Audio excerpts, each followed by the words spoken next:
notice as a technical staff workshop, where in a situation like this, State Water Resources Control Board staff will be available to go over some of the technical aspects of this policy. In other words, why does the median flow have to be the 50% exceedance level versus the 20%? So this will be a fairly focused, technical-oriented discussion tomorrow. I'll be there. I know there'll be at least a couple other folks from some of the other water districts here in the Ukiah Valley.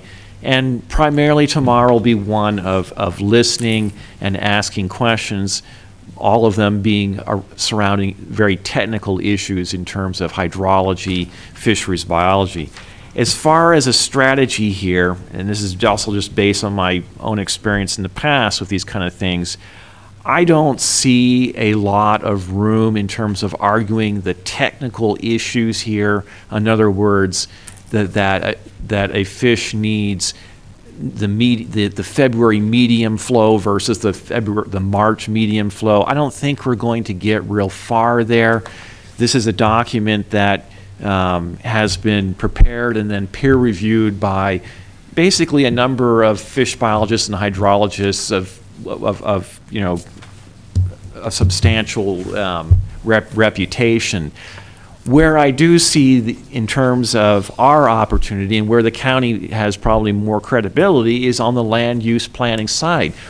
I have not reviewed all of the documents yet, and there is a substitute environmental impact report that goes with this thing. But my real concern is that, hey, from a land use planning perspective, has it really been thought out? What does this mean in terms of land values? What does this mean in terms of perhaps we're going through a general plan process and we have area zoned for agriculture, or is this now going to mean it's dry land farming? What are some of these implications? What happens if you start forcing people to be more aggressive about seeking groundwater? And are you going, we know that we have limited groundwater resources as a whole in this particular study area.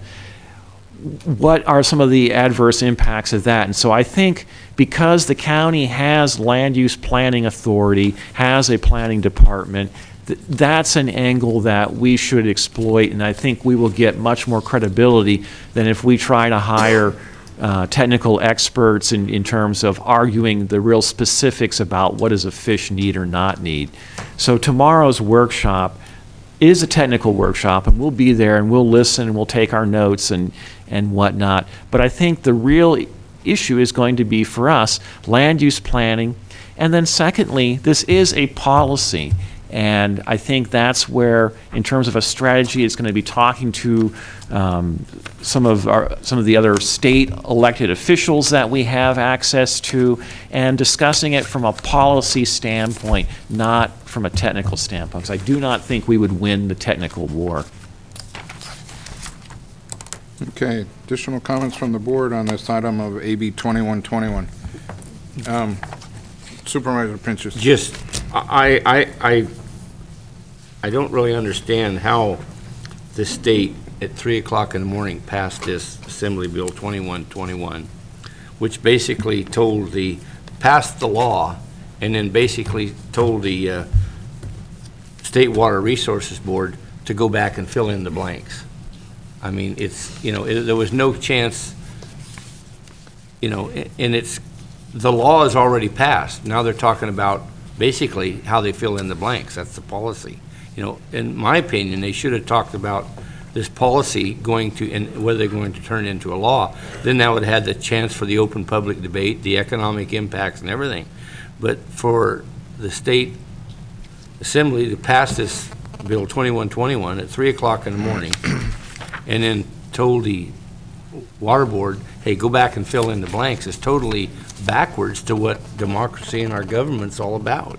I don't know how this can stand on those merits. Forget about getting into the financial implications. Actually, you know, part of one of the policies says that you have to, a reservoir, you have to take the water that's running into it, you have to dig a ditch around the reservoir. That's going to cause more sedimentation and erosion than, can you imagine taking and digging a ditch around an existing reservoir?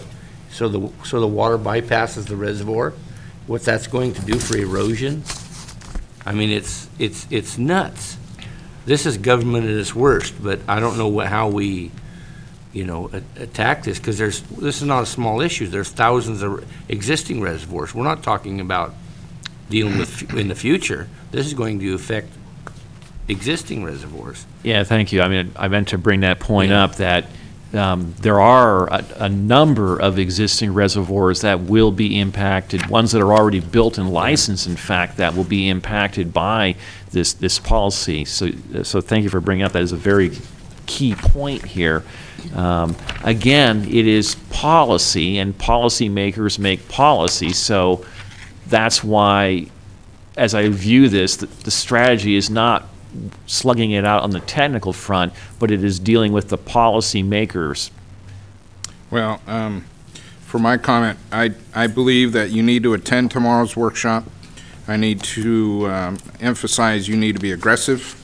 This is a very draconian effort by Southern California legislators who have eliminated certain watersheds because that's where the population lives, and in an effort to control water that, if I was a paranoid person, I would say they're trying to control the water to make more water available for the block of the voters in Southern California, and not to protect the fish.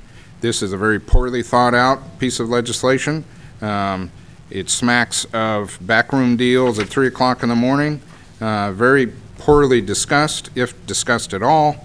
And I think this board needs to take a very aggressive stance that this is not a public, an issue that improves the public in any way, shape, or form, except taking away local control.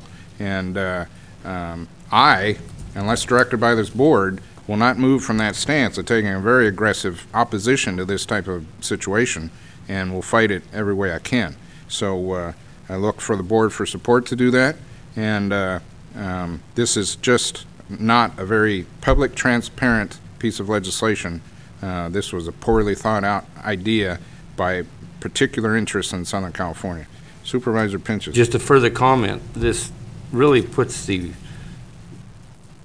regulatory authority more over the rural people with their little existing pond, but yet it leaves the massive Sonoma County Water Agency with all their water grabbing abilities. It basically makes them exempt for all these rules. I think for your average citizen, this will be daunting to comply with. Yeah. And yeah, so for your average person with a little stock pond, yep, this is going to be pretty rough for them.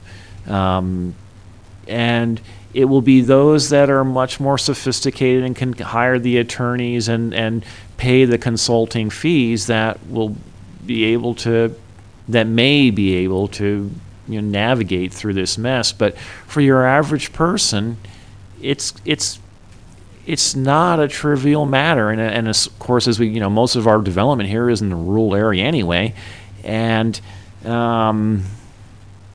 it's for the county as a whole, it's a big deal. Thank you, Mr. Sanford. To the public, Estelle Clifton would like to speak to this issue. Mr. Chair, members of the board, Estelle Clifton again. I was glad to see several of the board members at the workshop that the Farm Bureau put forward. It's a complicated document, and there's people working on it. It's good to see that the Water Board has provided this workshop and that they are extending the deadline, but that given is pretty clear, as you guys are all saying, that this document is very unworkable, and I think what we should be advocating is that SB 2121 doesn't need to be implemented with this document. It's putting a great expense